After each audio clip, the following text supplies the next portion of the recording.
Cek, coba. Kedepetan. Ini tuh ada suaranya nggak? Cek. Nah, Ada. Cek, satu, satu. Oh, lagi gitu. Bodak. miringnya. Ya, orangnya. Kayak orang ke MC-nya. Angle-ku tuh sini sebenarnya. Oh, udah sampai di sini. Ya udah aku di sini udah kelihatan. Gitu deh. Nih, Katanya yang pink.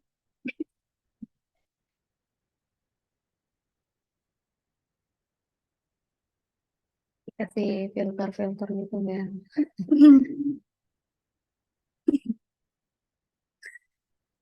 Budget. Mentalin. Cin, cin, cin, cin, cin, cin.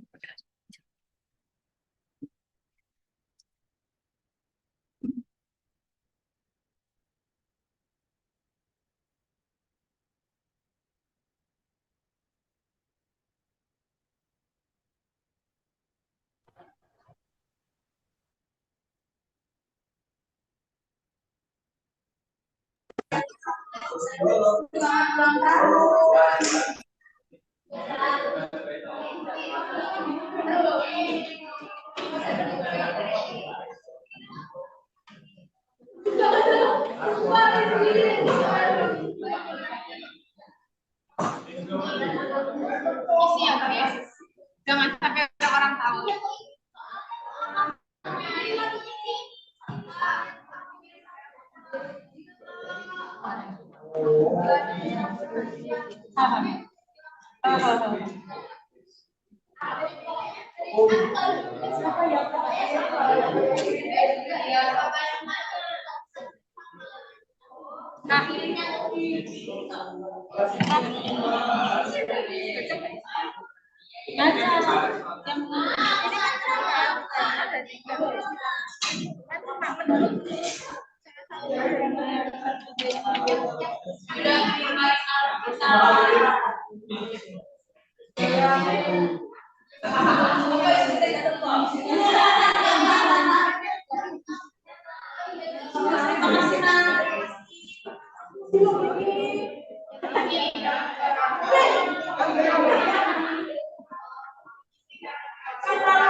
Begini loh, penting ya. Orang juga biar wajib.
Mbak.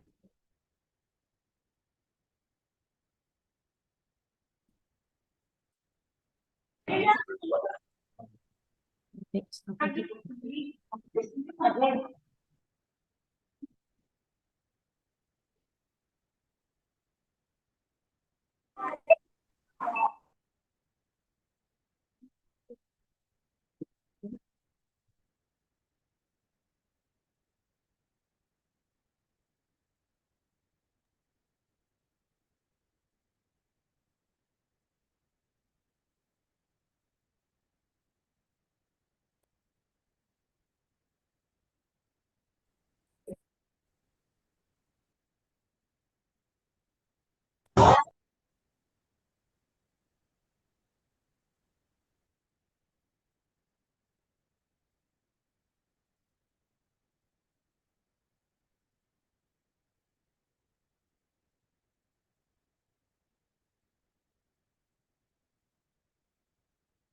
ya,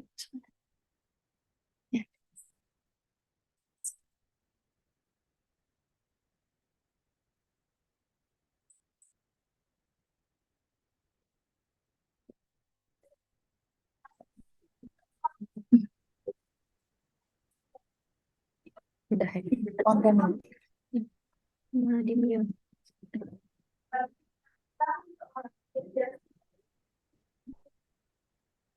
Selamat pagi, sapa dulu Bu Terenya. Selamat pagi, Bu Tere. Apakah suaranya gimana? Apakah suaranya terdengar dengan jelas ya, Bu, suara kami? Halo, selamat pagi. Masuk? Sudah masuk Masuk, saya? Ibu. Oke, sebentar. Ini sudah mau dimulai. Saya mulai kalau saya hidupkan kamera, kalau sudah mulai saja ya. Oke, baik, Bu. Oke.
Baik, kurang lebih 2 menit lagi acara akan kita mulai.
Cek apakah suara kita terdengar dengan jelas. Terdengar, Mbak. Ya, baik, Bu Tere, acaranya akan kita mulai.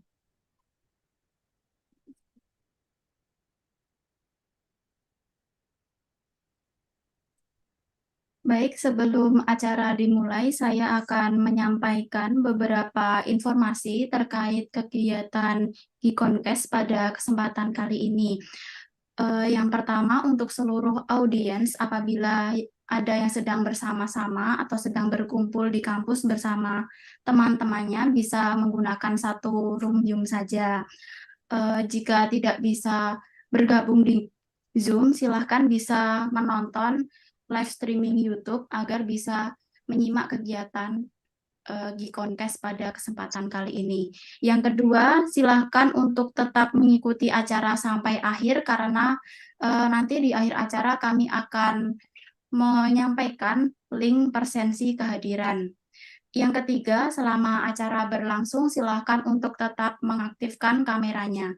Yang terakhir, ketika Gikonkes berlangsung, peserta dapat bertanya kepada narasumber melalui kolom chat Bogium dengan menuliskan nama, kelas, dan pertanyaan. Selain itu, peserta juga bisa bertanya setelah penyampaian materi oleh narasumber kami. Baik, Bismillahirrahmanirrahim. Assalamualaikum warahmatullahi wabarakatuh. Waalaikumsalam warahmatullahi wabarakatuh. Selamat pagi dan selamat bergabung untuk seluruh audiens pada acara Gikonkes hari ini. Gikonkes atau Bincang Asik Bersama merupakan kegiatan perdana yang dilaksanakan oleh Laboratorium Bimbingan dan Konseling Universitas PGRI Yogyakarta. Baik, sebelumnya banyak pepatah kata mengatakan katanya Kak Tia. Tak kenal maka tak sayang, seperti itu ya. Baik, sebelumnya kami akan memperkenalkan diri terlebih dahulu. Perkenalkan, saya Endros Erina dan rekan saya Tia Nur Hasanah. Di sini kami akan memandu berjalannya acara pada Gikonkes hari ini. Iya, baik Kak Iren. Kira-kira pada kesempatan Gikonkes kali ini kita akan membahas mengenai apa nih? Apa ya, kok saya bertanya-tanya ini akan membahas apa gitu Kak Tia? Oke, langsung saja pada kesempatan Gikonkes pada kali ini kita akan membahas mengenai kapan anak siap didaftarkan ke sekolah. Baik. Menurut Kak Iren, kira-kira kapan nih anak siap didaftarkan untuk sekolah? Mungkin di usia 5 tahun, Kak Tia. Tapi kalau dilihat dari faktanya, masih banyak tuh orang tua yang meminta atau menyekolahkan anaknya itu dari kecil gitu ya Kak. Betul sekali, seperti halnya yang terjadi di dunia nyata ya, sering kita lihat di Instagram, di YouTube. Dari kalangan artis itu, biasanya anak yang usia 3 tahun, 2 tahun, itu sudah disekolahkan itu Kak Tia. Betul. Tapi kalau misal anak dari kecil, dari usia balita gitu disekolahkan, kira-kira efektif enggak sih Kak kalau seusia mereka gitu? Nah, itu yang saya tanyakan Kak Tia. Apakah efektif atau tidak ya? Iya. Ya. Oke, daripada kita bingung-bingung nih bertanya-tanya terus kira-kira efektif atau enggak, itu gimana ini Kak? Baik, tentunya teman-teman di sini kita tidak hanya berdua. Di sini kita didampingi oleh narasumber kita, yaitu Bu Teresia Sri Hartati, SPD MPSI. Selamat datang Ibu.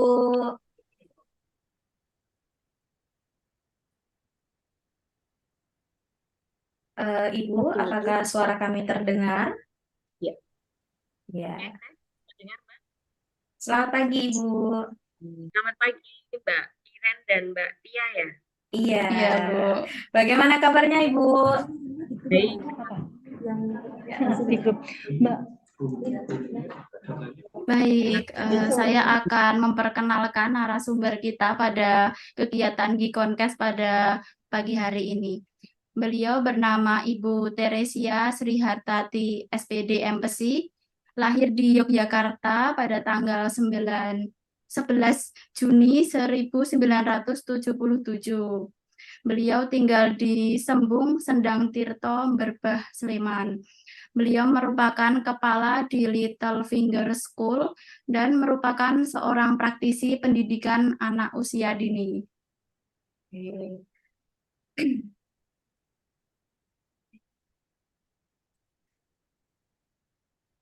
Baik, Ibu, langsung saja kita melaksanakan podcast Bincang Asik Bersama, gitu ya, Bu.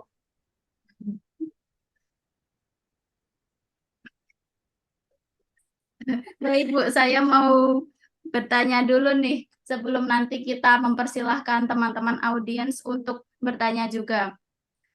Yang pertama nih Bu, sekarang kan banyak orang mengatakan pendidikan usia dini itu sangat penting, tetapi ada juga yang mengatakan kalau pendidikan usia dini itu kalau diberikan secara dini kayak menuntut gitu kepada seorang anak. Nah, karena kita kan udah sering itu ya mengetahui kalau pendidikan seorang anak itu pertama adalah orang tuanya gitu. Nah, kalau menurut Ibu terkait hal itu bagaimana ya, Bu?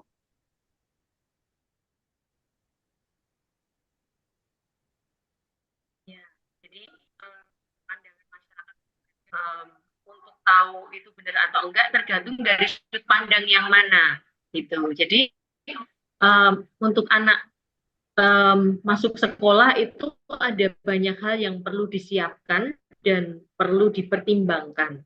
Artinya banyak kesiapan yang perlu dimiliki anak supaya dia dapat masuk ke sekolah. Jadi secara umum di Indonesia ini di sekolah itu terbagi menjadi 4 tingkatan jenjang sekolah seperti itu. Jadi yang pertama adalah jenjang tingkat sekolah untuk tingkat bermain, kemudian yang kedua jenjang sekolah wajib dasar, kemudian yang ketiga jenjang sekolah menengah, dan yang keempat adalah jenjang sekolah tinggi. Jadi ketika kita bicara tentang kesiapan, maka kita tergantung lihat dari kesiapan belajar yang ada di level yang mana, mau di level yang tingkat bermain, wajib dasar, menengah, atau tingkat tinggi. Betul, Mbak Tia dan Mbak Iren. Iya. Kira-kira kalau untuk mulai sekolah yang untuk kelas bermain itu usianya mulai berapa, Bu? Atau bisa 2 tahun, 3 tahun, seperti itu? Nah, untuk patokan usia sebenarnya tidak ada usia yang bisa dikatakan usia tetap atau ideal gitu ya. Usia kalau dibilang usia ideal itu kita harus melihat merujuk dari berbagai kesiapan yang dimiliki anak. Jadi mungkin kita bisa masuk ke kesiapan dulu Mbak Tia dan Iren ya. Jadi kita perlu tahu kesiapan anak itu dalam bersekolah itu kan banyak aspek ya. Dia harus menguasai beberapa aspek kesiapan dalam bersekolah. Kita lebih dahulu kita masuk ke kesiapan bersekolah itu apa? Gitu ya Mbak Tia dan Mbak Iren, karena kita tidak bisa langsung bicara idealnya usia berapa. Jadi kita bisa masuk ke apa sih kesiapan bersekolah itu. Gitu. Jadi kesiapan bersekolah itu adalah kemampuan anak dalam mengelola dirinya dalam hal pengetahuan, jadi siap dalam pengetahuan, siap dalam keterampilannya, dan sosial emosinya, yang merupakan latihan dari hasil interaksi mereka secara terus-menerus dan dari berbagai pengalaman yang dimiliki dari lingkungan keluarga, lingkungan anak di mana dia tumbuh, sehingga dia dapat beradaptasi dengan lingkungan baru di mana dia akan masuk ke sekolah tadi. Nah, jika dewasa usia 2 tahun anak tersebut dirasa kayaknya siap masuk ke jenjang bermain dan orang tua melihat itu nampaknya siap, bisa. Artinya ketika kita bisa ideal, bisa jadi usia 2 itu bisa masuk ke toddler. Jadi anak-anak yang usia 2 tahun atau 3 tahun itu bisa masuk sekolah bermain gitu, jenjang bermain di toddler gitu, selama kesiapan yang kurang lebih saya sebutkan tadi bisa terpenuhi. Begitu. Baik, Gitu Mbak Ibu. Tia dan Iren. Iya. Untuk mengingat tadi tidak bisa dipatok usia idealnya ya Bu untuk kelas bermain. Nah, tapi untuk cara sebagai orang tua tadi mengelola kematangan emosi anak tadi kan Bu. Mungkin hari ini anak sangat semangat untuk sekolah gitu. Terus besoknya anak nggak mau sekolah. Nah, itu bagaimana Bu cara kita mengatasi sebagai orang tua gitu?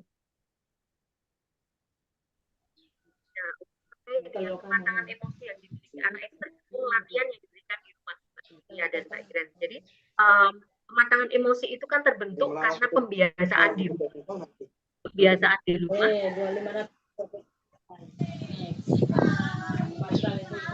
Mungkin bisa dimatikan supaya yang karena saya tidak terganggu. Itu. Ya, tidak bisa dilanjutkan Mbak Tia dan Iren ya? Ya, bisa dilanjutkan Bu. Baik, jadi kematangan emosi anak itu tergantung bagaimana anak terbiasa dilatihkan di rumah. Satu hal, misalnya ketika anak itu terbiasa merengek meminta sesuatu, kemudian memaksakan harus segala keinginannya dipenuhi, yang terjadi adalah dia di tempat yang baru, di tempat sekolah yang baru, dia akan berperilaku seperti itu. Dan ketika itu tidak dilatihkan sejak dari rumah, makanya terjadi dia cenderung menjadi anak yang dominan. Maka dari itu memang sangat penting sekali orang tua yang ada di rumah itu mulai menyiapkan anak dengan stimulasi-stimulasi, pembiasaan-pembiasaan habit pastinya, pembiasaan positif gitu ya, kalau saya boleh bilang, yang mengarah ke bahwa anakku tidak selamanya akan berada di rumah, tapi dia akan bertemu dengan teman-teman di lingkungan baru, di sekolah, di mana dia akan berkembang lagi. Jadi perlu dilatih mengenal emosi. Jadi mengenal emosi, oh ini marah, ini kecewa, ini sedih, ini senang. Jadi perlu dilatihkan nama-nama emosinya juga, kemudian bagaimana si anak itu mengelola emosinya. Begitu Kak Tia dan Kak Iben. Baik Ibu, kalau semisal nih anak dia tuh merasa jenuh kalau semisal di sekolah terus, nah gitu kira-kira peran kita sebagai orang tua gimana kalau tiba-tiba nggak mau berangkat sekolah gitu? Jadi biasanya itu ditemui pada anak-anak preschool juga. Jadi anak-anak PAUD mulai dari 0 sampai, jadi anak PAUD di Indonesia itu, kategori PAUD di Indonesia itu 0 sampai 6 tahun, Mbak.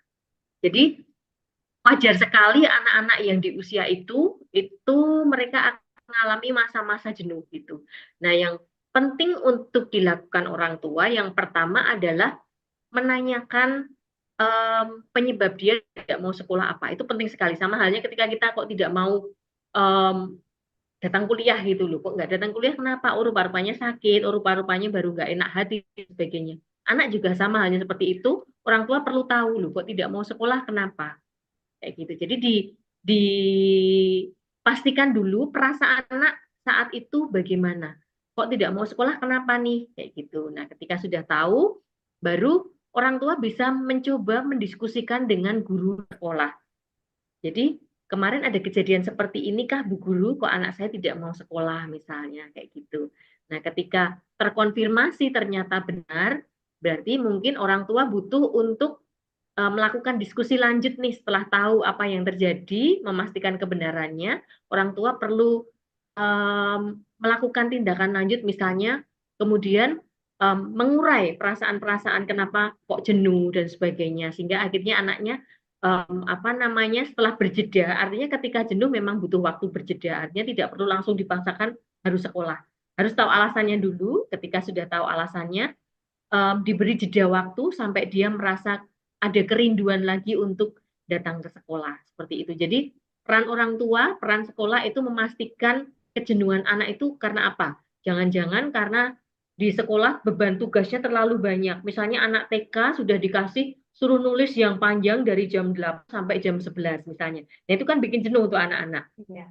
Kemudian belum lagi di rumah dikasih PR kayak gitu. Padahal sebenarnya untuk usia TK itu lebih ke mengenalkan huruf, mengenalkan angka dan sebagainya. Tapi ketika beban tugas yang diberikan terlalu banyak, yang terjadi memang bisa jadi salah satunya menyebabkan anak jenuh. Seperti itu, Mbak Tia dan Iren. Baik, berarti sebagai orang tua dan calon orang tua itu kita harus menggali dulu ya Bu, mencari tahu penyebab anak itu kenapa nggak mau sekolah, apa ada masalah atau tidak gitu. Tapi kebanyakan kan Bu, orang tua kalau anak-anak bilangnya saya nggak mau sekolah Bu hari ini, ya udah seperti itu kan Bu, kebanyakan seperti itu, dan kebanyakan orang tua itu tidak terlalu mempertanyakan kenapa anak tidak mau sekolah, seperti itu. Dari itu ketika orang tua merasa tidak apa-apa, biasanya kalau beberapa sekolah itu punya aturan tidak masuk 2 hari, itu mereka akan menghubungi orang tua. Nah, itu peran sekolah kemudian penting di sini ketika anak yang tidak masuk itu mengkonfirmasi kenapa kok adik sudah 2 hari tidak masuk sekolah, seperti itu. Kemudian ditanya masalahnya apa. Nah, kemudian jika memang ada masalah kemudian atau yang membuat anak jenuh, guru bisa datang ke rumah melakukan home visit seperti itu untuk lebih lanjut apa namanya, menanyakan perasaan anak bagaimana, kenapa jenuh dan sebagainya, supaya anak tertarik kembali untuk masuk ke sekolah. Begitu, Mbak Tia dan Iren. Iya. Baik Ibu, kalau semisal ini Bu, kita kan sebagai orang tua harus memahami anak kita itu bagaimana moodnya. Kalau semisal nih Bu, kan banyak sekarang orang tua yang kayak membiarkan anaknya bermain gadget berlebihan. Nah, itu kan kadang juga bisa menyebabkan seorang anak menjadi males-malesan, terutama kalau diajak ke sekolah. Nah, itu kira-kira bagaimana, Bu? Ya, ya.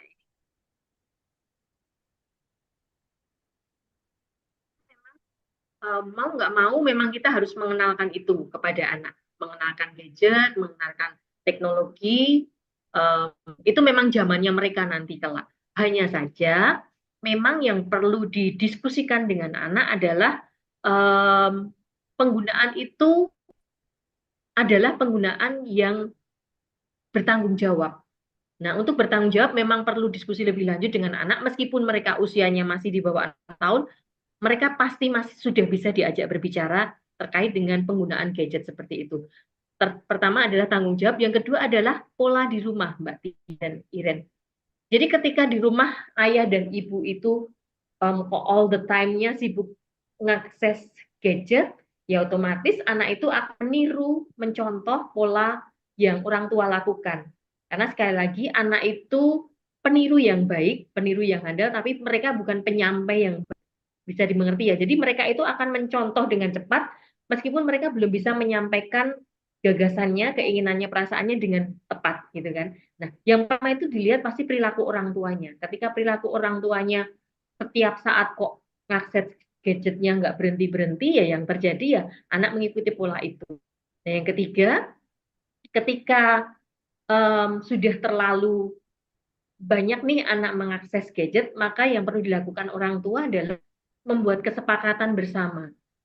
Jadi kesepakatan bersama itu artinya bukan aturan dari orang tua ke anak, tapi bersama-sama dilakukan anak dan orang tua untuk oke, kita bisa mengakses gadget pada hari apa saja dalam satu hari, hanya kalau untuk anak-anak itu sampai usia 6 tahun itu maksimal bisa 2 jam, Mbak, untuk apa, mengakses gadgetnya supaya matanya juga tidak gampang rusak, kemudian juga perkembangan di otaknya juga lebih optimal, karena anak-anak usia 2 tahun itu 2 sampai 6 tahun atau 0 sampai 6 tahun itu paling bagus itu mengakses permainan yang menggunakan tubuh, bukan mainan yang dibelikan orang tua, mobil-mobilan. Yang paling baik adalah mengakses permainan yang menggunakan tubuh dan tubuh anak dan tubuh orang tua. Seperti itu. Gitu Mbak Iren dan Mbak Tia. Baik Ibu, berarti sangat penting ya peran orang tua dalam membatasi penggunaan gadget walaupun itu emang penting untuk perkembangan teknologi saat ini dan anak juga harus mengikuti perkembangan itu. Nah, Bu, kalau semisal seorang orang tua nih, nah itu kan melibatkan gadget untuk membantu anak belajar di rumah. Nah, itu selain itu kan kita juga berusaha untuk mengajak anak ke sekolah kalau semisal memang dia sudah minat dan mau. Nah, itu kan terkadang perlu penyesuaian antara peran orang tua dan guru yang akan dia temui di sekolah dan teman-temannya. Nah, itu terkadang kan juga seorang anak masih perlu menyesuaikan banyak waktu.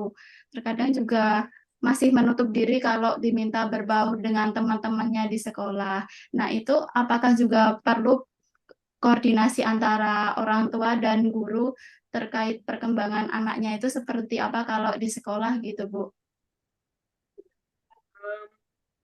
Baik Mbak, jadi gini, peran orang tua itu cukup besar ketika anak sudah masuk ke sekolah seperti itu. Jadi orang tua nggak bisa lepas tangan ketika kadang-kadang kita temui, ya sudah tak titipkan di sekolah, aku berharap sekolah nanti yang akan mengolah anakku supaya dia bisa menjadi anak seperti ini. Tidak. Jadi memang sekolah dan orang tua itu punya kerjasama yang aktif harusnya punya kerjasama yang positif demi perkembangan anak. Nah, terkait dengan keterampilan sosial anak yang belum bisa berkembang dengan baik, itu um, ketika di sekolah ditemui gitu ya Mbak ya. Tadi kalau yang saya pahami tadi, ketika anak ditemui di sekolah kok tidak bisa bersosialisasi baik dengan teman-teman di sekolah, maka yang perlu dilakukan oleh guru di sekolah adalah menanyakan, mengkonfirmasi ke orang tua bagaimana perilaku anak ketika di rumah. Apakah anak tersebut di rumah punya circle pertemanan di rumah, punya teman sebaya yang bisa diajak bermain di rumah atau tidak. Kemudian orang tua itu terlalu protektif atau tidak terhadap anak, atau mungkin bagaimana komunikasi anak terhadap orang tua dan orang tua terhadap anak atau anak terhadap seluruh keluarga itu perlu digali lebih lanjut lagi, begitu Mbak Tia dan Iren. Harapannya ketika tahu, prinsipnya gini Mbak, setiap ada masalah, sekolah dan orang tua itu perlu bekerja sama untuk menggali masalah. Ketika ada perilaku muncul nih, kok nggak mau sosialisasi ya sama temannya. Nah, yang kita lihat bukan kemudian nggak mau terus sudah mungkin memang dia anaknya introvert, kadang-kadang kita langsung ngejudge gitu. Tapi yang paling utama adalah kita dulu masalahnya apa. Nah, kebetulan di sekolah kami ini ada anak yang dia punya kebutuhan selective mutism. Selective mutism itu di mana dia kalau di rumah itu aktifnya minta ampun ngomongnya. Ya bukan aktif sekali sih, cuma dia berbicara sewajarnya begitu. Nah, ketika di sekolah dia sama sekali mute, nggak mau ngomong sama sekali. Sama sekali, meskipun dia lari-lari happy, dari ekspresi wajah kan kita bisa lihat nih, anaknya happy, seneng main sana, lari sini, kayak gitu. Tapi yang terjadi dia sama sekali nggak mau ngomong sama temennya atau sama gurunya. Jadi ketika kita melihat kejadian seperti itu, yang kita lakukan adalah kita mengobservasi dulu kok anaknya perilakunya seperti ini. Kemudian kita konfirmasi ke orang tua. Kemudian orang tuanya, oh ya, kalau biasanya di rumah itu biasa berbicara dengan lancar, dengan baik-baik saja, komunikasinya juga aktif dengan keluarga kayak gitu. Tapi ketika memang tempat yang berbeda, si anak ini memilih untuk diam, tapi tidak menarik diri ya. Dia diam saja, tidak mau berbicara. Nah, sampai suatu saat kita minta orang tuanya untuk merekam ketika dia berbicara. Merekam gitu kan, terus kemudian oh dia bisa bicara kok. Kemudian kita kan jadi kesulitan nih ketika memberikan penilaian aspek bahasanya dalam konteks berbicara. Nah, akhirnya kita minta tugas diberikan kepada orang tua untuk dibantu diselesaikan diri dengan merekam si anak tersebut supaya kita punya data bahwa anak ini bisa melakukan menunjukkan perkembangan aspek berbicaranya meskipun di sekolah tidak muncul kayak gitu. Jadi memang selalu ada cara dari orang tua dan sekolah untuk menemukan masalah anak apa yang sesungguhnya, kemudian solusinya bagaimana. Begitu, Mbak. Jadi, selective mutism itu salah satu gangguan dalam perkembangan anak, di mana dia menarik diri untuk tidak berbicara, tapi dalam bersosialisasi dia bisa. Nah, sebaliknya juga ada beberapa anak yang contohnya introvert kayak gitu ya, memang menarik diri, dia lebih nyaman dengan dirinya. Nah, itu perlu kita gali lebih ulang lagi penyebabnya bagaimana, apa, rumah itu seperti apa perilakunya, bagaimana pola asuhnya dan sebagainya. Kalau memang nanti sampai ditemui hal-hal yang ternyata mengarah ke indikasi misalnya attention deficit itu baru kita rujuk ke psikolog atau dokter tumbuh kembang supaya kita tahu treatment apa yang bisa dilakukan baik di rumah maupun di sekolah. Begitu. Iya.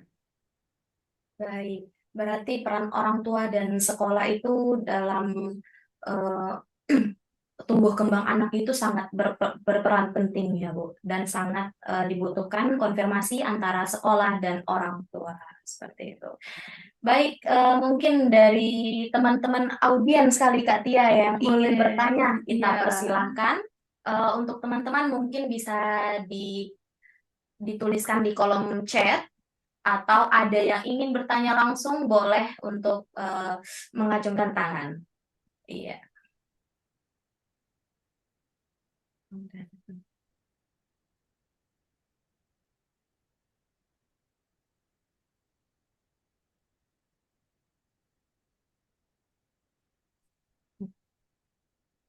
Baik, menunggu teman-teman dari audiens yang ingin bertanya, kita bertanya kembali kepada Ibu mengenai eh, hal-hal tadi ya yang harus disiapkan anak tadi ternyata berawal dari kesiapan anak juga seperti itu kan. Mungkin anak yang suka mudian gitu ya Kak Tia ya, itu harus diatasi juga berawal dari orang tuanya juga seperti itu. Ibu, mungkin kan kebanyakan eh, ada orang-orang yang udah di pedesaan seperti itu untuk untuk sekolahnya anak usia dini itu masih termasuk jarang seperti itu. Kadang-kadang anak itu sekolahnya langsung menginjak ke sekolah dasar tanpa adanya sekolah usia dini atau PAUD, TK seperti itu. Seberapa pentingnya seperti itu, Bu, peran sekolah usia dini itu? Prinsipnya ketika kita bicara 4 jenjang pendidikan, tingkat pendidikan, nah wajib dasar itu adalah sekolah yang memang wajib dimiliki oleh anak-anak di Indonesia ya. Nah, untuk masuk ke jenjang wajib dasar, itu kan anak-anak artinya perlu disiapkan nih segala aspeknya, aspek perkembangan sosial emosi tadi, kemudian aspek bahasanya, kemudian aspek kognitifnya, kemudian aspek psikomotoriknya, kemudian aspek apa namanya moralitasnya, budi pekerti moralitasnya itu perlu disiapkan. Nah, yang paling mengena ketika anak itu apa namanya aspek itu lebih masuk ke anak-anak, maka adalah di pendidikan dasar pendidikan anak usia dini begitu Mbak. Nah, sebenarnya kalau untuk ukuran di Jogja itu sekolah-sekolah PAUD itu sudah sangat banyak Mbak. Jadi mulai dari ada yang namanya SPS, ada yang namanya kelompok bermain, kalau yang kita kenal dengan playgroup itu. Jadi disitulah peran dari preschool atau PAUD itu untuk menyiapkan anak-anak supaya mereka nantinya mau masuk ke SD dengan kesiapan yang tepat kayak gitu. Jadi bagaimana dia sudah aspek kognitifnya sudah semakin baik, aspek bahasanya sudah terkuasai dengan baik, kemudian aspek budi pekerti dan sikap belajarnya sudah terbentuk. Jadi sebenarnya pada intinya ketika anak-anak PAUD itu di sekolah adalah menyiapkan sikap belajar yang baik itu seperti apa supaya ketika nanti di SD di pendidikan wajib dasar tadi dia sudah ada di posisi itu, mereka sudah siap belajar dan menerima materi yang sudah sesuai dengan kompetensi di usia masing-masing kayak gitu. Itu Mbak Tia dan Mbak. Baik, berarti adanya sekolah usia dini itu mempersiapkan kesiapan anak itu untuk menginjak ke sekolah dasar ya, Bu. Ya, jadi perlu saya tekankan bahwa ini penting sekali ya, untuk anak-anak itu sebelum masuk SD dia ada di PAUD dulu, harapannya agar mereka semakin siap, semakin matang aspek-aspek perkembangannya, dan kelak dia dapat mengikuti pembelajaran tanpa kemudian kesulitan lagi harus balik lagi. Jadi contohnya sederhana ada seperti ini. Kemandirian misalnya. Anak-anak di preschool itu sudah dilatih kemandirian dengan misalnya meletakkan lunchbox-nya sendiri, mengambil lunchbox-nya sendiri, menutup, membuka. Sebenarnya kegiatan menutup, membuka lunchbox itu kan sebenarnya kegiatan motorik halus. Kemudian mencubit-cubit kayak gitu. Jadi kita ada semacam gerakan melingkar, mencubit kayak gitu. Kemudian itu adalah gerakan dasar untuk memegang pensil. Lah kalau misalnya anak itu langsung masuk SD, tapi tidak tahu cara megang pensil kan jadi guru SD-nya repot lagi nih. Harus ngajari bagaimana megang pensil, bagaimana membuka tutup botol ulir dan sebagainya. Nah, itu peran dari preschool itu menyiapkan hal-hal yang sangat dasar terkait dengan psikomotor, terkait dengan kebahasaan, 3 kalimat sederhana yang bisa diucapkan anak 2 tahun dan sebagainya. Nah, itu yang memang perlu disiapkan untuk guru anak-anak yang akan memasuki pendidikan dasar. Itu Mbak Iren dan Tia. Iya. Baik, Ibu. Melihat kesiapan didaftarkan sekolah dini, apa sih Bu tanda-tanda umum anak itu udah siap disekolahkan seperti itu? Jadi salah satu contohnya kita lihat dari sisi kognitifnya ya Mbak Tia dan Mbak Iren. Jadi apakah anak tersebut sudah mampu untuk membedakan hal yang sederhana saja. Oh ini ini bentuk benda besar, ini bentuk benda kecil. Ini dari kaitannya dengan matematika logis ya. Kemudian dia bisa dari sisi kognitif itu dia bisa mengenal pola pola benda. Misalnya ada segitiga, ada persegi, persegi panjang, lingkaran, minimal seperti itu. Jadi terkait dengan kognitifnya. Lalu hal yang lain lagi yang terkait dengan keterampilan misalnya motoriknya ya Mbak Tia dan Mbak ini. Jadi misalnya apakah anak tersebut sudah bisa memegang pensil tadi saya sampaikan, apakah anak tersebut sudah bisa motorik halus, jadi apakah dia sudah bisa membuat garis lurus, garis melengkung, kemudian garis zigzag, dan ini gabungan dari motorik halus dan kognitif. Nanti guru akan memberi perintah, buatlah garis lurus dari titik 1 ke titik 2. Nah, nanti dia tahu. Buatlah garis melengkung dari titik 1 dan titik 2. Jadi dia pemahaman kognitif, kemudian motorik halusnya, itu sudah matang semua. Seperti itu. Jadi contoh-contohnya seperti itu kali ya. Kemudian juga yang terkait dengan motorik kasarnya. Nah, motorik kasar itu berarti gerakan tubuh ya. Gerakan tangan, kaki, kayak gitu. Apakah dia dapat duduk dengan tegak seperti ini? Ini konteksnya untuk anak-anak yang tidak berkebutuhan khusus ya. Karena kalau untuk berkebutuhan khusus, konteks dari perkembangan psikomotorik yang duduk tegak ini bisa jadi tidak masuk karena bisa jadi ada anak yang skoliosis atau dia harus pakai kursi roda dan sebagainya, memang posisi duduknya tidak bisa tegak.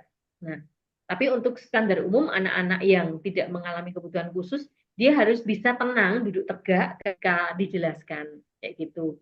Kemudian dia dapat berjalan normal atau lurus kayak gitu, mengikuti instruksi. Kemudian dia bisa apa namanya?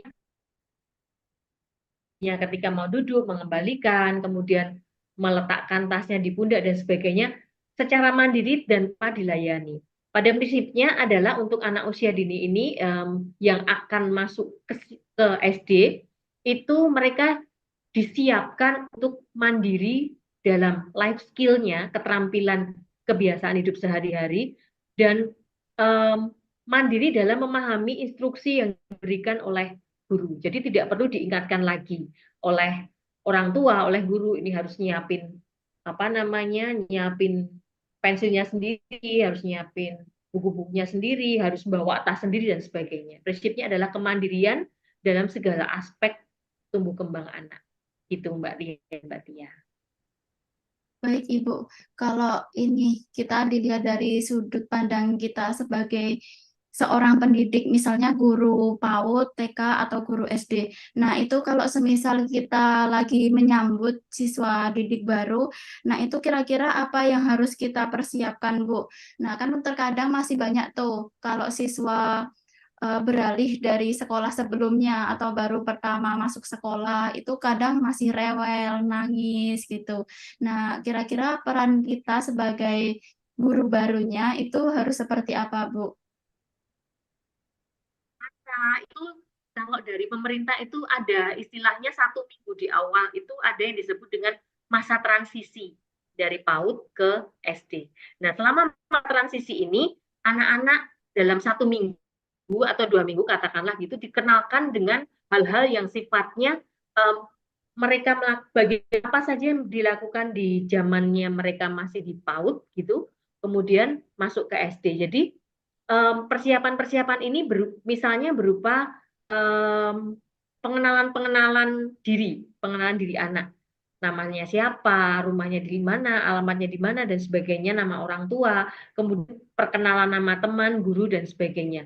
Nah, sebagai guru, yang paling awal dilakukan di masa awal, biasanya kalau kami di sekolah itu, 3 bulan pertama kita melakukan yang namanya assessment.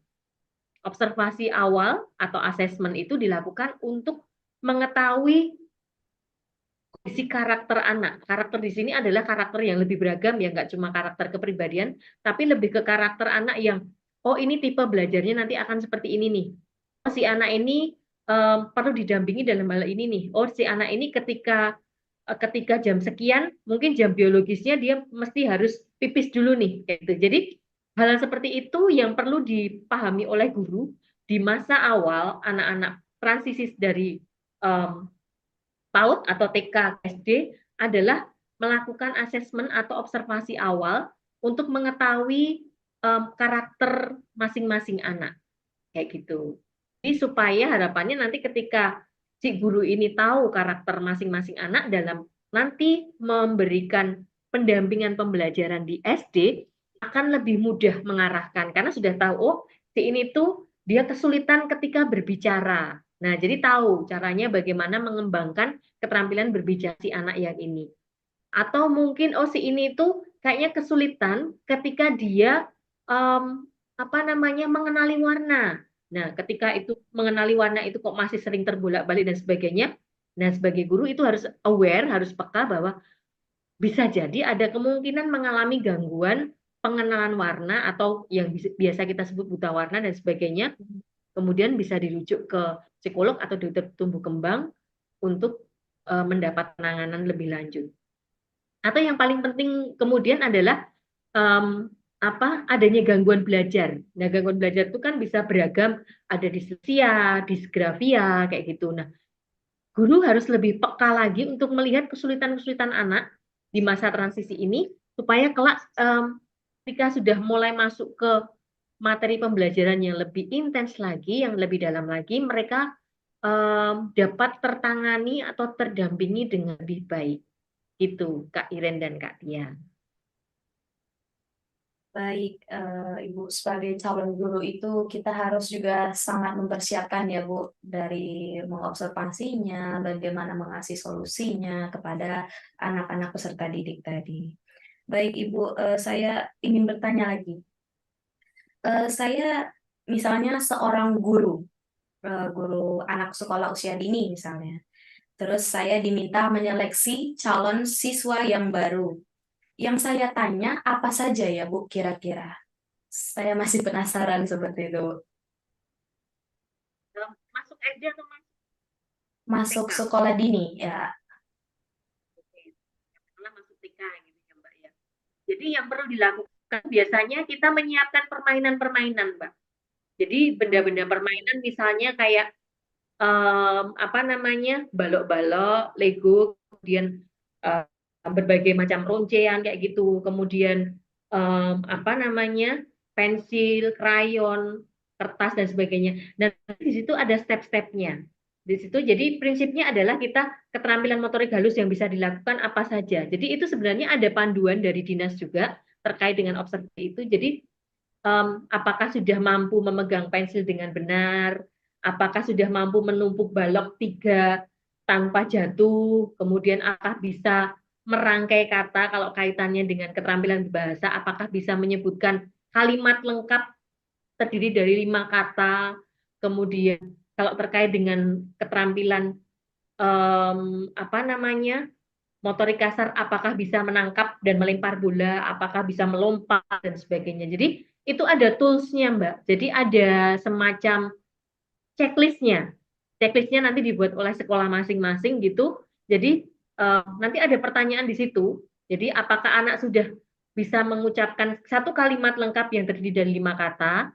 Apakah anak bisa mengekspresikan keinginannya untuk toilet training, misalnya mau pipis tapi dia nggak berani ngomong atau hanya dia menunjuk alat kelaminnya karena dia pengen pipis. Nah itu yang diobservasi seperti itu. Kalau motorik halus tadi terkait dengan yang meronce dan sebagainya kayak gitu.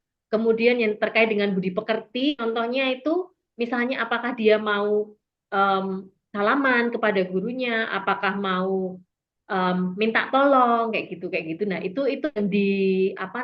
yang diobservasi atau asesmen awal ketika anak masuk di PAUD begitu Mbak. Dan itu berjenjang Mbak. Jadi tiap usia itu misalnya kayak 5 dan 6 itu sudah berbeda dengan 6 dan 7 kayak gitu. Jadi pertanyaan yang diberikan itu berbeda di tiap tingkat kelompok usia seperti itu. Jadi tes yang diberikan di kelompok usia 2 dan 3 itu pasti sangat berbeda di kelompok usia 5 dan 6 kayak gitu. Jadi itu ada alatnya sendiri, checklistnya sendiri gitu. Gitu Mbak untuk melakukan observasi. Baik Ibu, kalau semisalkan pada saat melakukan observasi itu, nah ternyata ada siswa yang tidak bisa memenuhi dalam proses observasi itu, nanti gimana Bu efeknya? Apakah belum bisa masuk ke sekolah atau gimana? Jadi gini, tidak serta-merta ketika si anak itu belum bisa melakukan itu, dia tidak bisa. Anak itu adalah anak yang masih bertumbuh, masih berkembang gitu ya. Jadi itu kan yang kita amati dalam 1 hari pertama misalnya. Nanti ada hari kedua. Hari kedua mulai diberikan stimulasi nih. Oh, ketika anak ini tidak bisa mengucapkan contohnya dalam keterampilan berbahasa bicara misalnya, minimal dia harus mengucapkan 1 kalimat dengan 5 kata. Kok dia baru mau minum, cuman gitu misalnya. Nah, kita bisa stimulasi, Bu Guru minta tolong ambilkan minum. Nah, dia bisa mengulang apa yang kita sampaikan tidak. Nah, ketika kita sudah coba stimulasi dan ternyata si anak tersebut bisa, berarti sebenarnya tidak ada masalah. Hanya anak tersebut memang terbiasa, kebiasaan di rumah bisa jadi ketika meminta sesuatu dia hanya mau minum gitu. Karena terbiasa di rumah apa-apa diladeni mungkin ya. Sekolah dilatihkan sekalian, Bu Guru minta tolong ambilkan minum saya di atas. Nah, itu kan kalimat lengkap gitu. Nah, ketika itu sudah distimulasi dan ternyata bisa, berarti sebenarnya nggak ada masalah. Artinya ada stepnya. Yang pertama itu murni tidak dilakukan stimulasi. Kemudian yang kedua, step kedua dilakukan stimulasi. Ketika ada stimulasi kok bisa, berarti sebenarnya dia hanya belum tergali saja. Karena ketika distimulasi, oh kok muncul kayak gitu. Perilaku yang diinginkan dari observernya dengan kompetensinya harusnya sudah tercapai, oh kok muncul berarti tidak ada masalah. Jadi kita perlu lihat step-stepnya dulu Mbak Tia dan Mbak Ben. Gitu. Ya, baik Ibu. Sekarang ada pertanyaan dari audiens nih Kak Tia. Ya, Mungkin dari Mbak Gali bisa bertanya langsung kepada Bu Tere. Kami persilakan.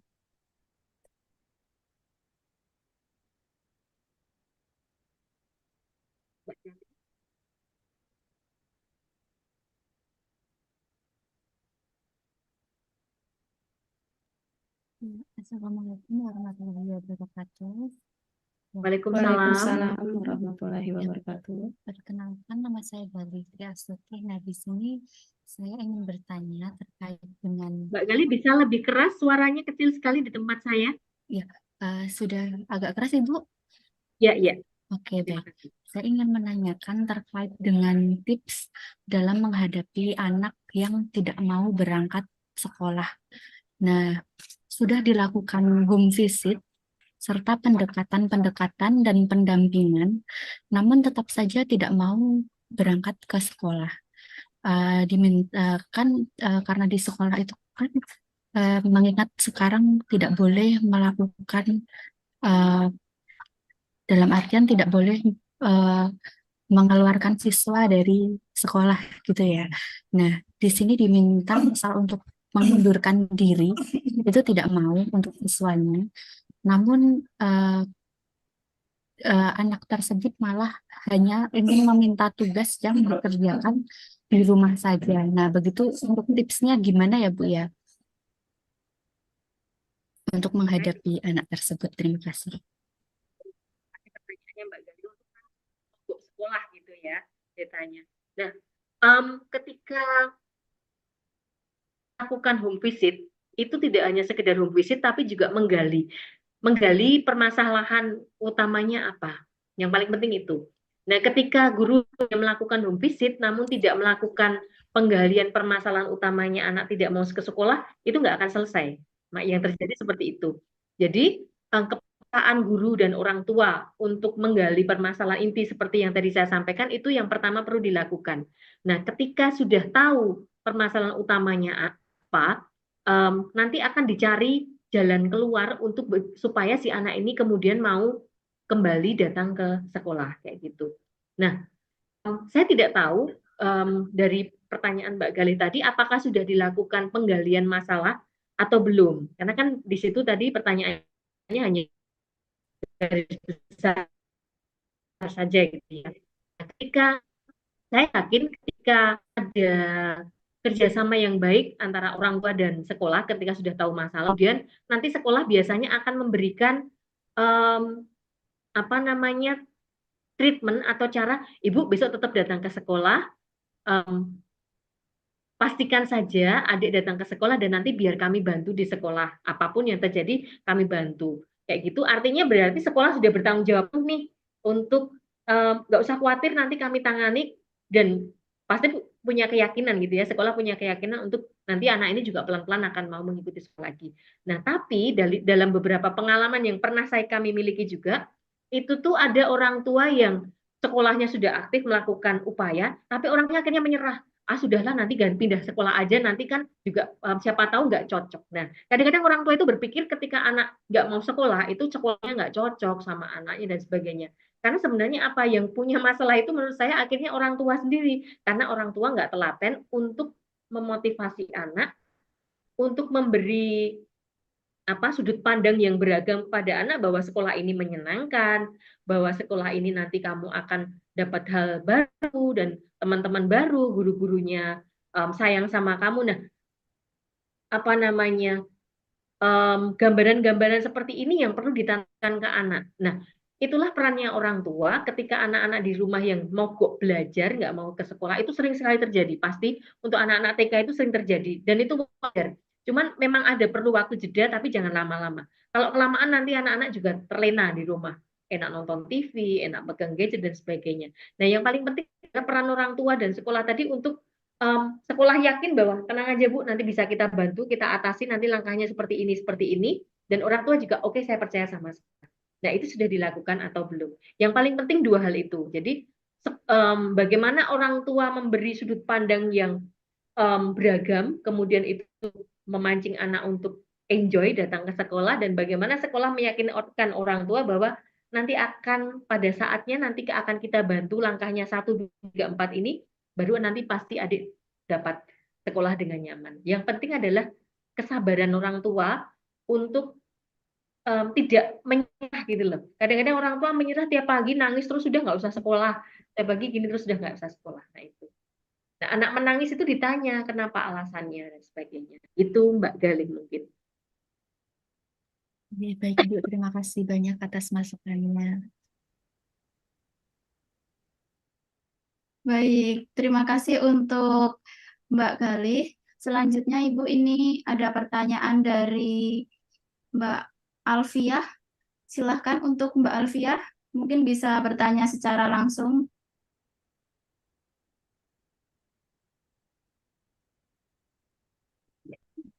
Oke, baik. Saya Alfia Mahsudi izin bertanya terkait bagaimana cara mengatasi anak usia dini yang sudah terlalu banyak dalam penggunaan gadget atau HP karena ya memang itu pengaruh dari orang tua yang sedikit-sedikit boleh memperbolehkan anak itu untuk main HP begitu. Terima kasih.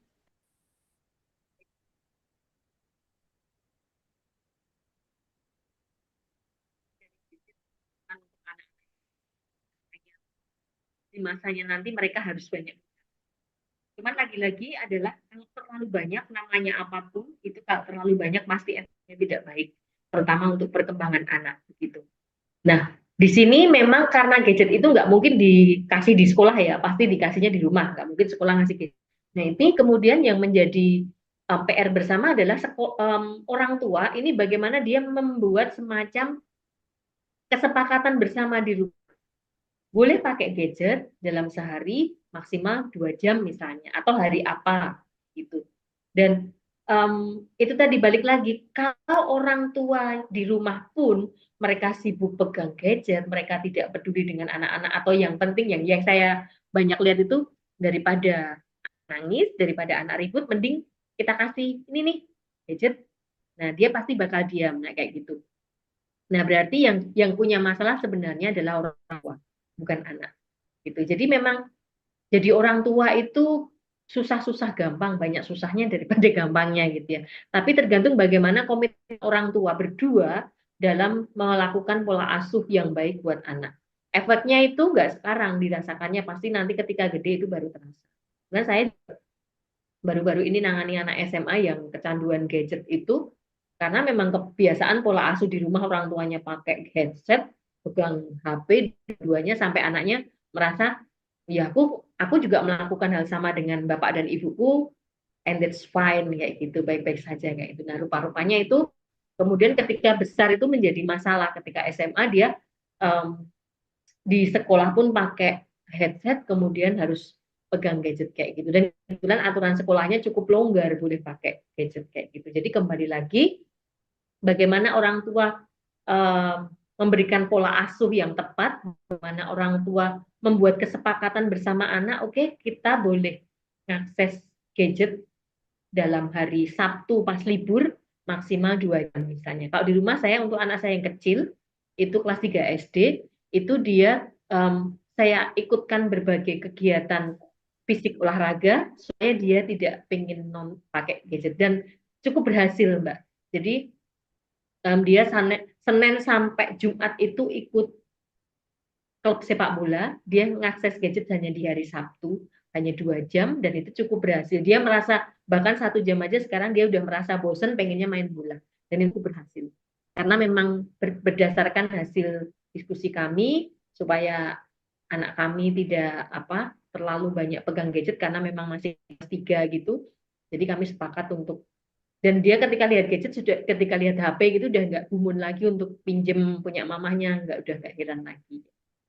Jadi bagaimana pola asuh, bagaimana kesepakatan di rumah yang dibuat bersama anak itu yang paling penting dilakukan supaya anak jangan lagi mengakses gadget. Di awal itu pasti ada masa di mana berontak dan sebagainya. Nah, itu kita sebagai orang tua kudu kudu tetap atine. Jadi kudu enggak ya enggak gitu. Waktunya boleh pegang nanti hari Sabtu 2 jam ya cukup itu. Nanti jadi ada waktu di mana kita harus melawan diri kita untuk bilang tidak, tapi dengan bahasa yang tetap ramah. Tidak untuk saat ini ya nak ya, karena itu nanti akan merugikan kamu dan sebagainya. Itu Mbak Alifah. Baik, Ibu, terima kasih. Baik, mengenai masalah gadget ini memang sangat ada dampak baiknya dan ada dampak buruknya juga ya, Bu.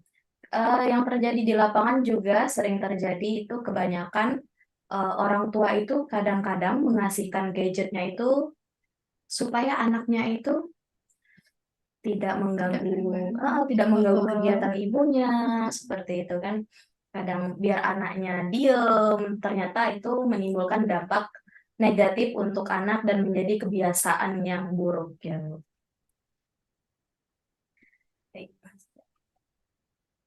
Baik, Ibu, kami mau bertanya. Nah, jika kita sebagai seorang pendidik, bagaimana menanggapi orang tua yang memasukkan anaknya untuk ke sekolah, padahal pada dasarnya anaknya itu belum siap. Jadi kayak mengharuskan anaknya untuk sekolah gitu loh, Bu. Konteksnya ini sekolah di SD atau PAUD? Di Sama aja PAUD, ya? Bu, yang PAUD. masih sekolah dasar, ya. Jadi orang tua yang pengen pokoknya sekolah dulu gitu aja gitu ya. Jadi kita temui memang banyak gejala seperti itu ya saat-saat ini. Selama orang tua itu mengerti tujuan dari preschool itu untuk apa, sebenarnya tidak masalah. Yang penting tidak ada unsur paksaannya itu tadi loh Mbak. Jadi kalau mengenalkan situasi sekolah itu nggak apa-apa, yang penting tidak memaksa tadi. Jadi maka masuknya adalah stimulasi tadi Mbak, seperti saya sampaikan, karena memang peran orang tua adalah memberikan stimulasi. Jadi mungkin kalau konteksnya dia adalah mengenalkan, ini loh dek, kamu besok ke sekolah ini ketemu sama teman-temanmu main-main di sini. Nah itu nggak masalah. Tapi ketika sudah deny, menolak gitu, artinya memang si anak belum siap. Nah, itu yang bisa dilakukan di rumah adalah memberikan stimulasi tadi. Stimulasi kalau dikenalkan sekolah nggak mau, berarti memberikan stimulasi dengan misalnya buku-buku cerita terkait dengan kegiatan di sekolah, kemudian film-film terkait dengan kegiatan di sekolah, apa saja yang dilakukan di sekolah, kemudian juga mengoptimalkan aspek-aspek tumbuh kembang tadi yang sudah saya sebutkan tadi, ada psikomotor, ada bahasa, ada kognitif, ada sosial emosi. Nah, yang penting sudah dilakukan itu. Nah, hingga nanti gilirannya ketika memang adik sudah siap untuk masuk sekolah, itu bukan menjadi paksaan lagi bagi si anak, tapi itu menjadi sebuah kesenangan bahwa aku akan bermain di tempat yang baru, aku akan ketemu teman-teman yang baru, aku akan bertemu dengan guru yang baru, suasana yang baru, dan kemudian itu menjadi anak menjadi semacam nyaman. Nah, kayak gitu. Selama itu distimulasi, dikenalkan, nggak apa-apa Mbak Tia dan Iren, selama tidak dipaksakan. Yang penting memang betul bahwa harus dikenalkan, distimulasi, tapi tidak memaksa. Gitu, Mbak Tia. Karena memang Baik. daripada di rumah dia nggak ada temannya juga, kemudian orang tuanya sibuk bekerja sendiri, lebih baik memang dalam sehari katakanlah 2 jam saja dia bisa bertemu dengan teman sebayanya, itu baik. Gitu. Baik, Bu, berarti ada faktor kayak konfirmasi gitu antara anak dengan orang tuanya. Agar nanti kalau semisal kita udah masukkan ke sekolah atau meminta anak untuk mulai belajar, berinteraksi dengan teman-teman sebaya, itu dapat berjalan dengan efektif. Intinya adalah ketika anak itu merasa sudah distimulasi dengan tepat, stimulasinya betul, kemudian di lingkungan baru dia merasa nyaman, itu bukan lagi sebuah paksaan, tapi anak merasa butuh. Aku butuh ketemu temanku, aku butuh bermain, aku butuh ketemu sama guruku, aku butuh mendapat pengalaman baru. Nah, itu sesuatu yang akan didapatkan anak tanpa paksaan ketika dia sudah mengalami fase-fase stimulasi, kemudian dia sudah mengalami fase kenyamanan, kemudian dia akan butuh. Itu Mbak Tia dan Iren. Ya. Ada yang lagi? Ini ada pertanyaan dari kolom chat Yumbu. Karena yang bersangkutan tidak bisa on cam, saya bacakan Ibu. Ini pertanyaan dari Faizatul Muna. Apakah jika anak usia 7 tahun atau saat memasuki usia SD untuk di sekolahan, di pesantren di mana anak tidak pernah bertemu dengan orang tua, apakah hal tersebut baik untuk melatih kemandirian dan kedisiplinan siswa atau justru dapat menyebabkan anak kekurangan kasih sayang orang tua? Balik lagi ke, kalau saya bilangnya ini adalah pilihannya. Kemandirian anak itu bisa dilatih dengan berbagai cara. Salah satunya memang ada orang tua yang beranggapan bahwa kalau masuk pesantren itu anak lebih mandiri. Tapi dibalikin lagi, sebenarnya ketika anak dimasukkan ke pesantren, itu untuk tujuan kemandirian atau supaya orang tua bisa bebas tugas memberikan pendampingan ke anak-anak. Dikembalikan lagi, kalau memang tujuannya untuk kemandirian, sebenarnya kalau untuk anak usia 7 tahun itu, kalau dari pandangan psikologi saya, itu saya melihatnya masih terlalu dini. Gitu. Karena di usia-usia tersebut anak-anak masih butuh banyak berinteraksi, berkomunikasi dengan orang tua, dan dengan lingkungan sekitarnya, di mana dia tumbuh dan berkembang, supaya proses belajarnya lebih optimal.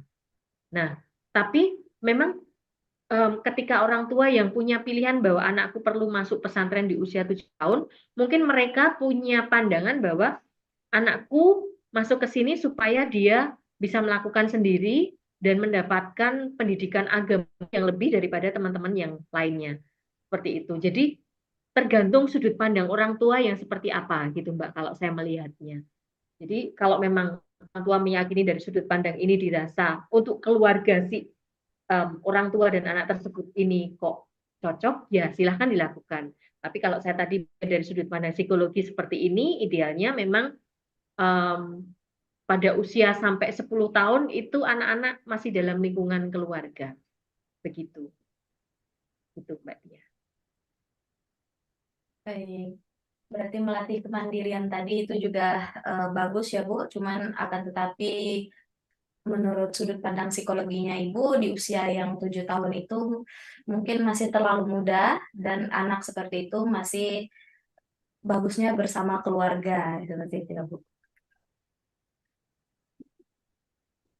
Baik, selanjutnya mungkin eh, pertanyaan lagi, pertanyaan dari Kak Tia. Aduh, ini kan udah dikupas terus nih, Mbak Iren. Kira-kira kalau dari Kak Iren ada yang masih mengganjal gitu sebagai calon seorang ibu nih Calon nantinya ibu. bakal gimana mendidik anaknya. Ya, kalau nanti saya mungkin sama kayak mbaknya ya, akan saya masukkan ke pesantren ya. Biar nanti nggak ribut ya Bu di rumahnya. Baik Ibu, kalau dari sudut pandang Ibu, kira-kira kita kembali ke tema tadi Bu. Kira-kira kapan anak siap didaftarkan untuk ke sekolah Bu? Jadi kalau kita bicara ideal ya Mbak, ya ideal anak untuk sekolah itu bisa yang sekolah bukan wajib dasar ya, itu bisa dimulai dari usia 4 tahun. Ini bicara ideal usia ya, bukan kapan ya. Lagi-lagi tadi ada konsep kesiapan sekolah, ada konsep ideal usia. Nah, ketika kita bicara usia ideal itu anak masuk ideal masuk sekolah bermain itu di usia 4 tahun. Itu untuk jenjang non formal, kemudian untuk formal TK atau TK itu usia 5 tahun. 5 tahun, kalau TKA 5 tahun, kemudian 6 tahun, 7 tahun. Nah, 6 atau 7 tahun itu baru nanti usia ideal masuk ke sekolah dasar untuk anak-anak kalau kita bicara tentang usia ideal seperti itu. Tapi ketika kita bicara kesiapan, yang harus dilihat tadi checklist-checklist yang saya sampaikan tadi, nggak cuma sekedar usianya, tapi juga nggak cuma sekedar ideal usianya, tapi juga kesiapannya apa, kayak gitu Mbak Tia. Baik Bu, berarti kalau semisal disekolahkan dari sejak dini karena memang orang tuanya ada kesibukan lain, kan ada juga tuh dari yang masih bayi itu dititipkan gitu. Itu kan kalau kita sebagai orang awam kayak, oh itu dari kecil udah disekolahkan karena memang orang tuanya sangat-sangat sibuk. Nah itu nanti bakal berpengaruh nggak sibuk sama psikolognya anak gitu atau perkembangannya anak gitu. Jadi memang tidak bisa dipungkiri bahwa kesibukan orang tua itu membuat orang tua mempunyai pilihan, gitu ya. Harus tetap bekerja, mencari rezeki, terus kalau punya anak, anaknya bagaimana, gitu kan. Jadi harus ada pilihan. Jadi ketika orang tua dengan anak-anak balitanya itu mereka akan memilih mau pakai neni atau mau sekolah, gitu. Nah, kebetulan orang tua sekarang itu juga banyak yang memilih masuk sekolah, pastinya dengan memilih sekolah sesuai dengan harapan-harapan orang tua. Banyak TPA atau daycare berdiri, tapi hanya asal-asalan memberikan pengasuhan saja tanpa pendidikan. Jadi bedanya itu ada sekolah hanya yang penting ngasuh tapi tidak dididik. Jadi cuma seperti rumahan kayak gitu. Tapi ada beberapa sekolah yang memberikan pengasuhan sekaligus pendidikan. Nah, tergantung dari orang tuanya nih. Misalnya dengan mau merogoh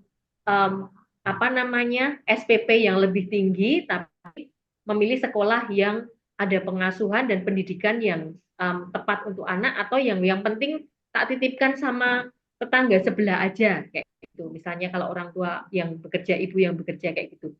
Artinya jika memang kondisi tertentu memang anak-anak itu perlu disekolahkan lebih awal kayak gitu, ya itu menjadi pilihan juga bagi orang tua.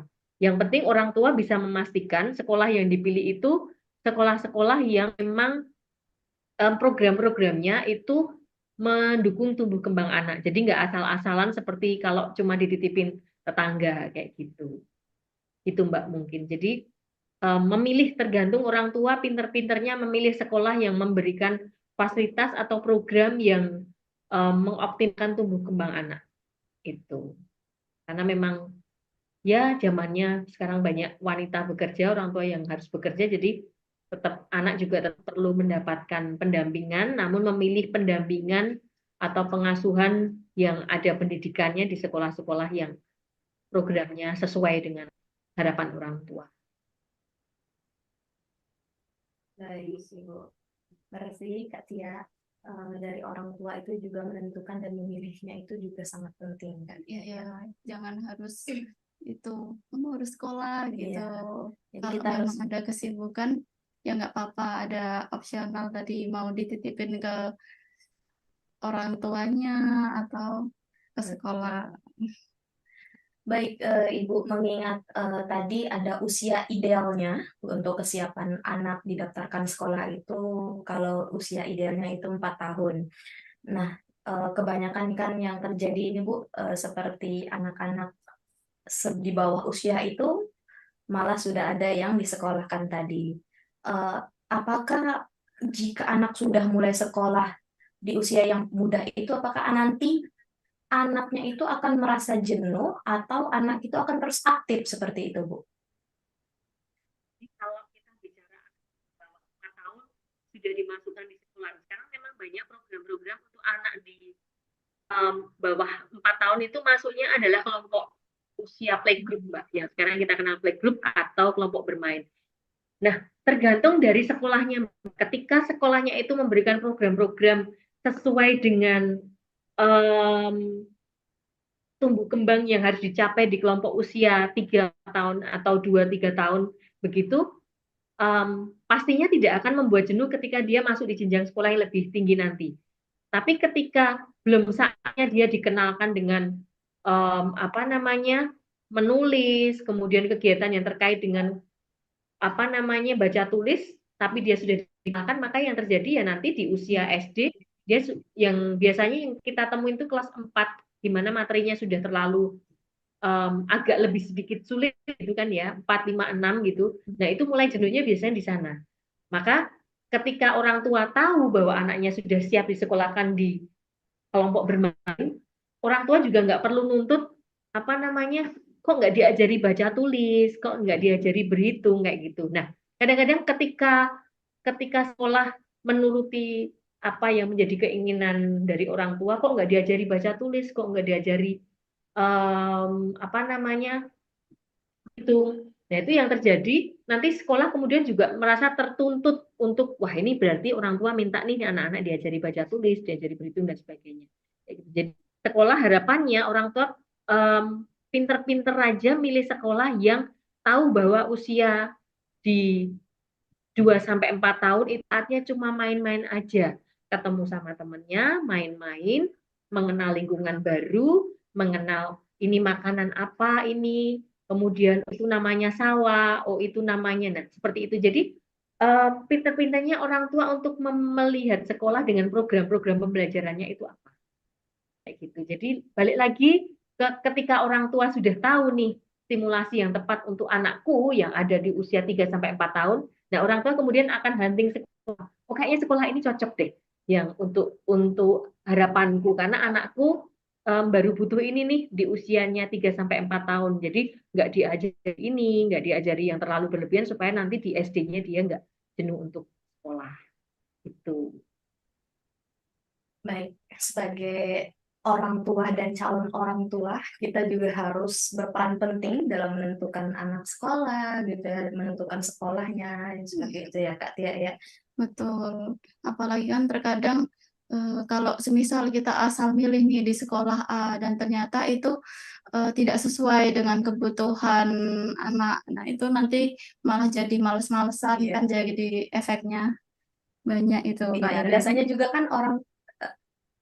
biasanya juga kan orang tua tuh memilih nih sekolah, oh ini sekolah yang murah gitu Iya. ya, yang dompetnya pas gitu. Ternyata kadang-kadang program sekolahnya tidak sesuai dengan apa yang kita harapkan, seperti itu ya Kak Tia. Baik. Baik Ibu, saya mau bertanya. Nah, coba Ibu ceritakan pengalaman sebagai seorang pendidik di sekolah Little Finger School, Bu. Buat pandangan kita sebagai calon seorang pendidik nanti, Bu. Apakah ada hal yang menarik gitu?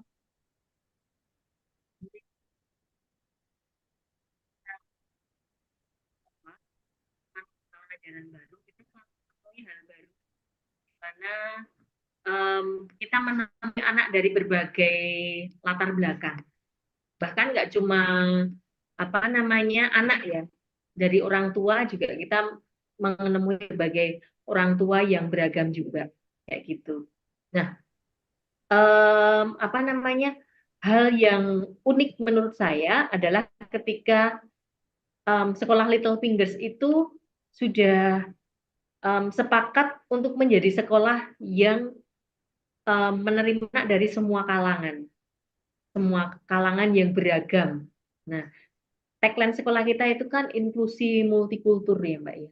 Jadi kita punya filosofi bersama nggak cuma sekolah, tapi kita juga menularkan filosofi ini untuk semua anak dan orang tua di sekolah bahwa sekolah kita itu menerima semua anak dari semua latar belakang sosial, budaya, ekonomi, agama,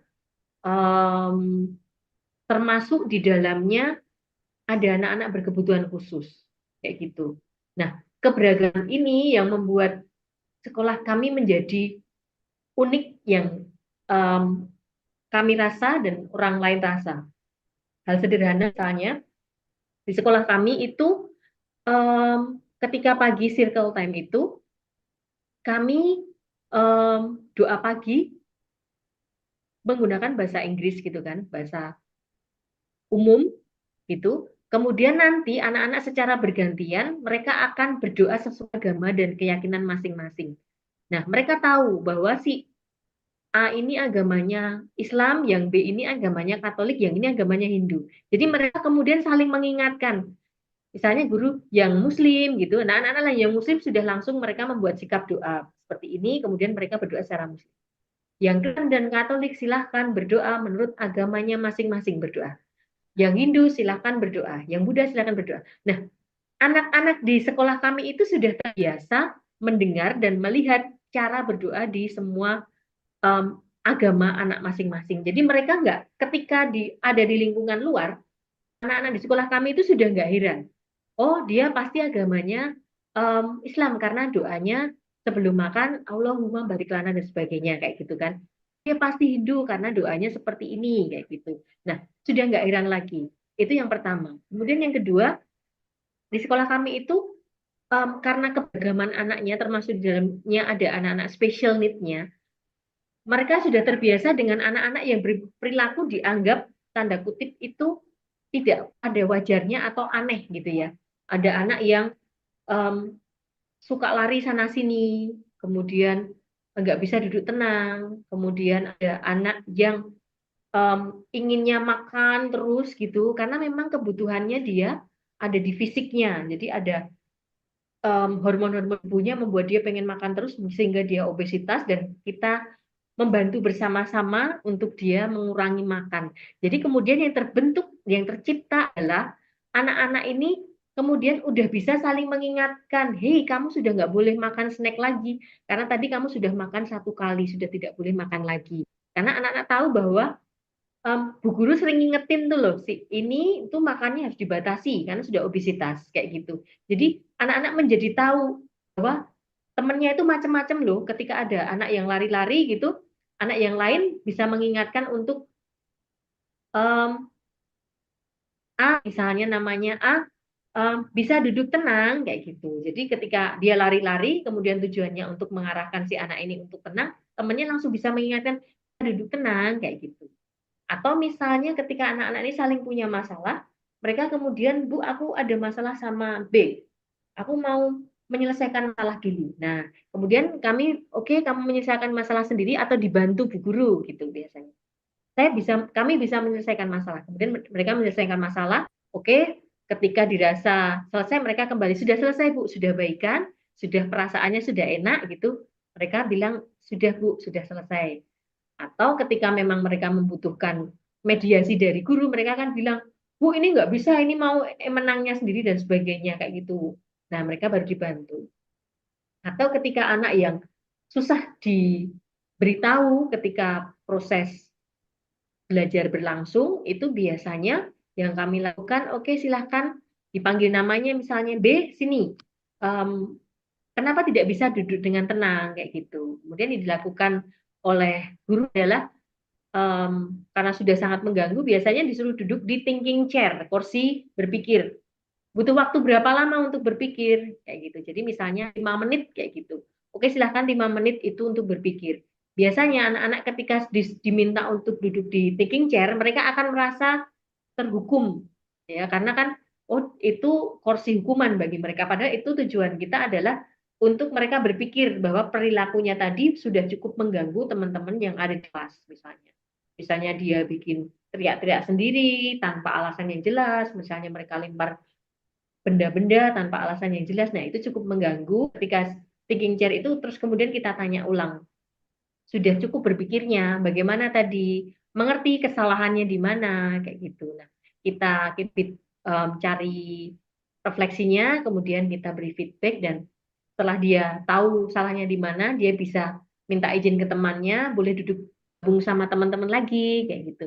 Teman-temannya bilang boleh, nah baru boleh duduk seperti itu. Itu kemudian orang tua kami juga orang tua yang cukup mengerti, kooperatif dengan anak-anak yang beragam itu. Jadi ketika ada masalah dengan anak-anak kami dari yang muncul perilaku anak-anak special need kami, mereka cukup memaklumi dan ikut memberi pengertian kepada anak-anak di rumah bahwa ini temannya masih perlu dibantu, masih perlu diberi arahan oleh temannya atau gurunya supaya perilakunya menjadi perilaku yang lebih adaptif lagi teman-teman yang lain. Itu sih gambarannya Mbak Tia dan Iren tentang sekolah kami gitu. Baik, Ibu. Sekolahnya Bu Teret sangat menarik ya Kak Tia ya. Di usia dini sudah diajarkan bagaimana toleransi, cara menangani masalah. Sepertinya nanti kalau saya udah punya anak, saya daftarkan di sekolah Bu Teret saja. Langsung Iya. yang daftar. Kami tips ya Mbak ya.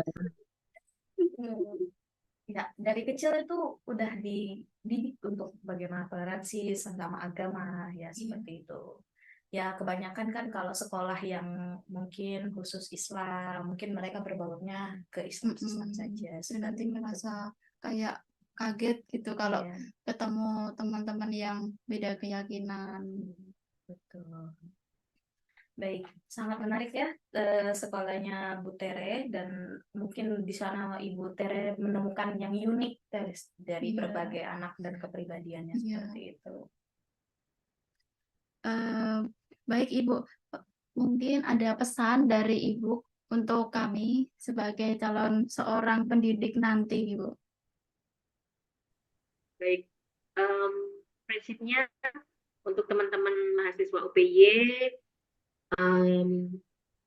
jangan lelah untuk belajar, kayak gitu ya. Jadi belajar itu belajar dari banyak hal gitu ya. Jangan berhenti belajar, jangan merasa cukup, aku sudah nilaiku sudah IPK sudah 4 katakanlah. Tapi jangan pernah merasa cukup, selalu mencoba hal baru dan melihat segala sesuatu dari sudut pandang yang positif, supaya diri kita menjadi pribadi yang lebih bermanfaat untuk banyak orang begitu. Itu mungkin Mbak Tia dan Mbak Iren.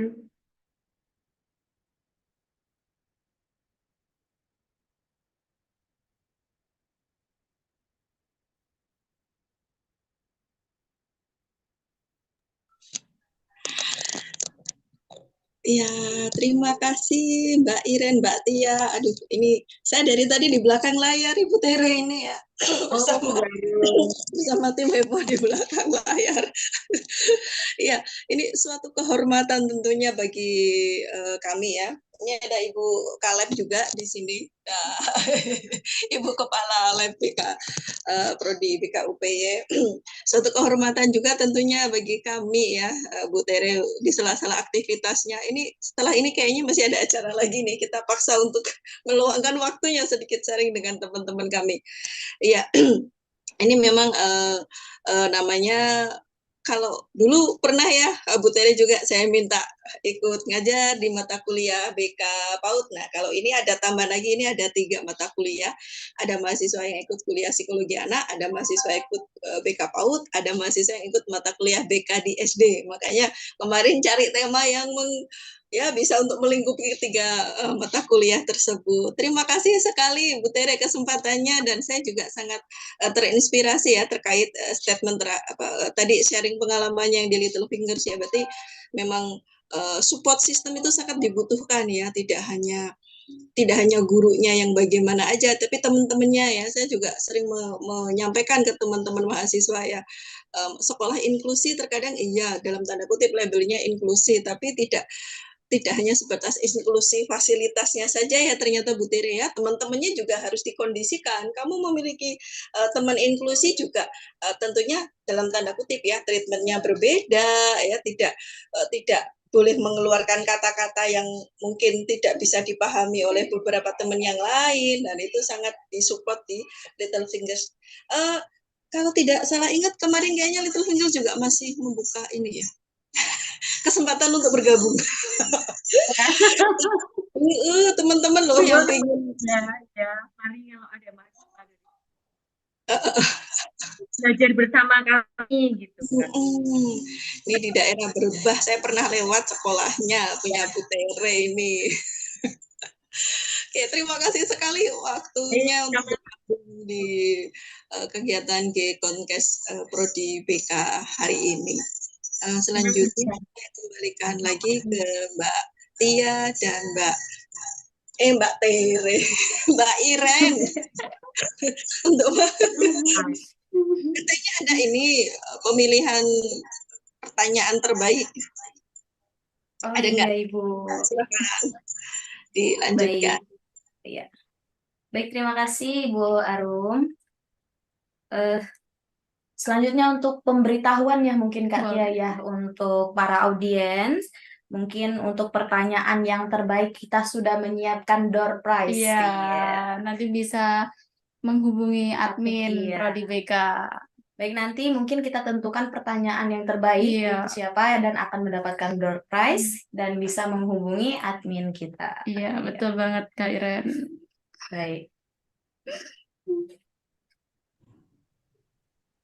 Iya, boleh di closing boleh deh. Mereka deg-degan ini Bu Tere karena ini baru perdana mereka ini.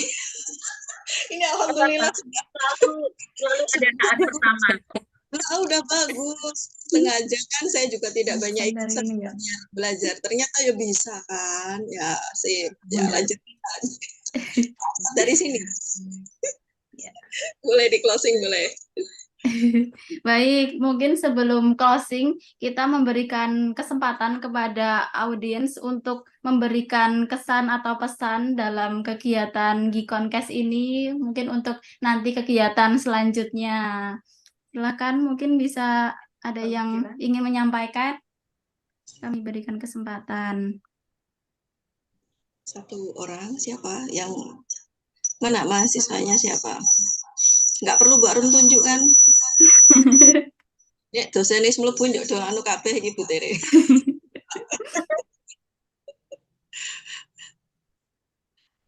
Mbak itu aja, Mbak siapa? Mbak Alfiah masih. Mungkin kita tunjuk aja ya Bu ini apakah tadi menyimak atau enggak. Enggak. Bu Terenya selalu ada kegiatan loh ini. Mana? Coba. Mbak Alfiah masih tadi yang bertanya? Dewi ada nggak? Dewi Wulandari. Oh Dewi.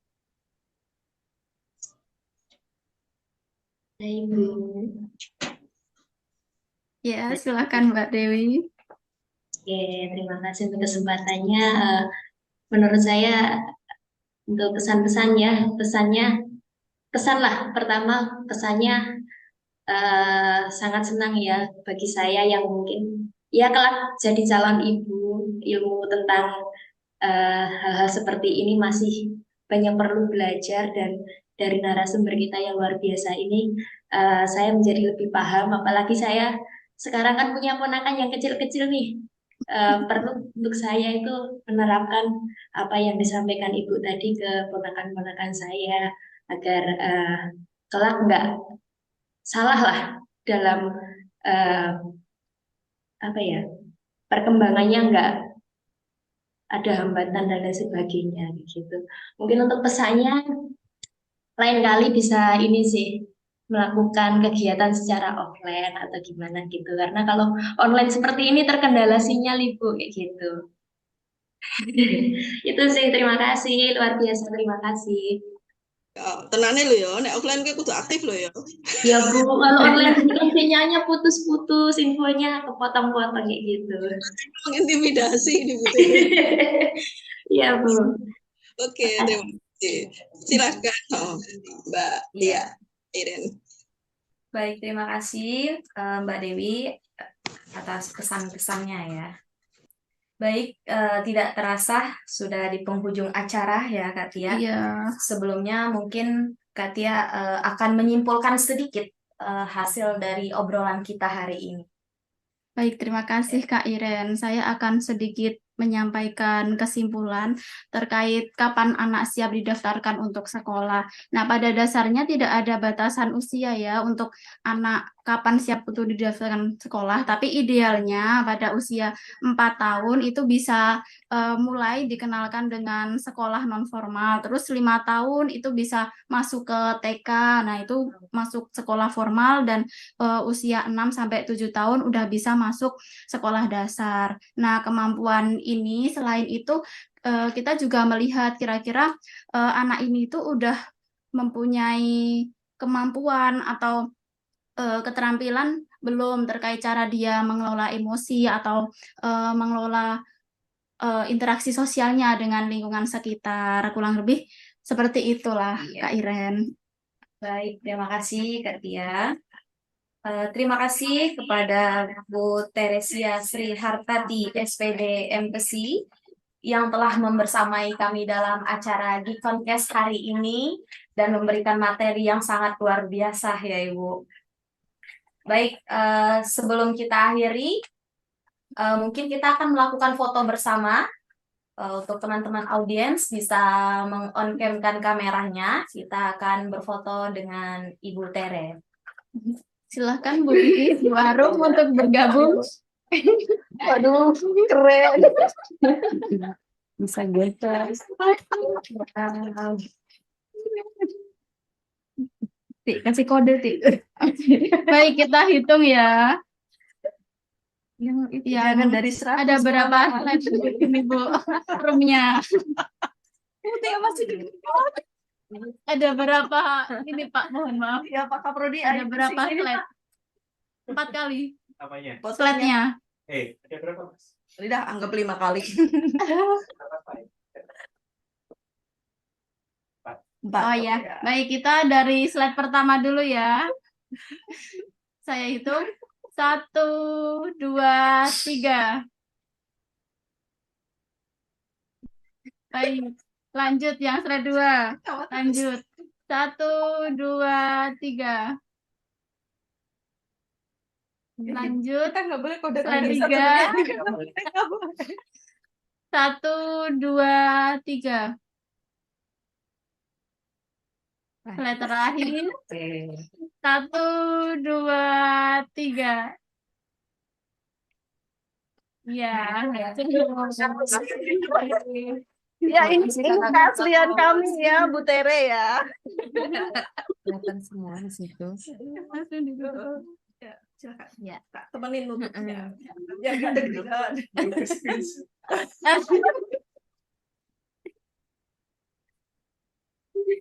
Nggak apa-apa.